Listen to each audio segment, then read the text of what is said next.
Hey guys, Coach Ben here, bigbenchas.com. I wanted to respond to a comment I believe we got on our YouTube about touch pressure. What I mean about touch pressure is when this bar descends, someone asks, hey Coach Ben, how much you let the bar sink into your chest, if at all? And I thought it was a really good subject to touch on. That it's because it's a balancing act. All right, so you don't obviously want to sink the bar, but you don't want to spoto press it either by not actually even letting that bar rest into your chest at all. So it's a balance act, and the touch pressure is going to be something you're gonna have to practice. All right. So again, I'm going to show you both ways, what's not optimal, and then what would be optimal for touch pressure when that bar hits your chest. Okay. So if we take a look here, all right, I'm just going to go feet up to show you.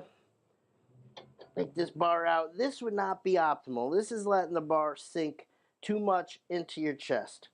All right, when you get one of these, if I'm really deloading that bar weight into my chest, okay, because what happens then is now I start to lose tightness with it.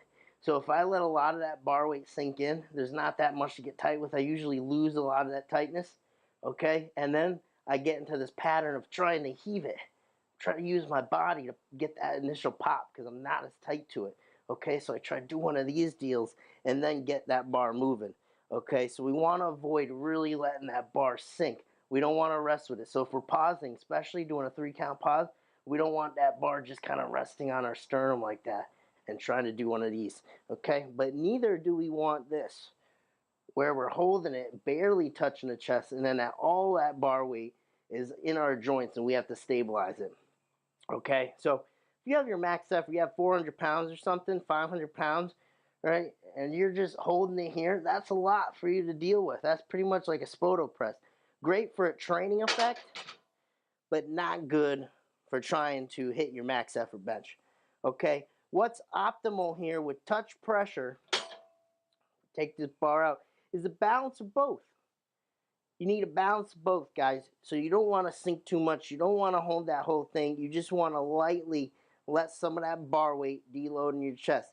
The exact amount, I'm not sure. Probably like 15, 20% of bar weight or even less. It's a very light touch, okay? So you're coming down, right? And I'm letting it sink just a bit, okay? So I'm not doing a whole sink like that. I'm not holding that weight right here all by myself. I'm lightly letting that bar rest.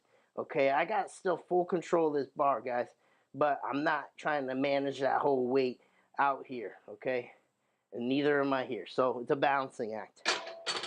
All right, and it's something you're going to have to practice. Like anything, it's a technical practice. How much of that weight you actually let load into your chest. And it's a minute amount, guys. Okay? But something to practice in between both. Coach Ben, should you take that to your next training session?